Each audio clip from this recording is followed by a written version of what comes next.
Deepfake biometric attacks are up by 58% this year. Are you the guy who's fixing this? Fraud, especially in finance and banking, is not something new, but it's been massively proliferated by the amount of AI and deepfake that we see today. Are we actually in an arms race that never ends? There are quite literally trillions of dollars being poured into AI generation and hardly even billions being poured into AI detection. Rather than using face, fingerprint, or iris, we use the palm of your hand to verify that you're a unique human. Companies like Facebook, they have one of the largest facial databases in the world simply because you're sharing your face without really thinking twice about it. So right now I can wave at you and it's okay. In this setting, yes, it's okay.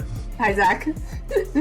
At your own risk. I looked a little bit into your palm biometric space. If I'm a developer in this space, I'm thinking it's possible for me to prototype this, in a short amount of time using open source. What would I miss? Only other companies on par would be like an Amazon. Have you personally experienced one? Maybe like 2 or 3 weeks ago now, where someone tried to book a dinner reservation on Resi using their agent. And not only was the transaction blocked because they thought it was a bot, but his entire account was banned because it looked like a malicious action. This is a very real and valid use case, but over the next few months or the next year, we're going to see this expand rapidly.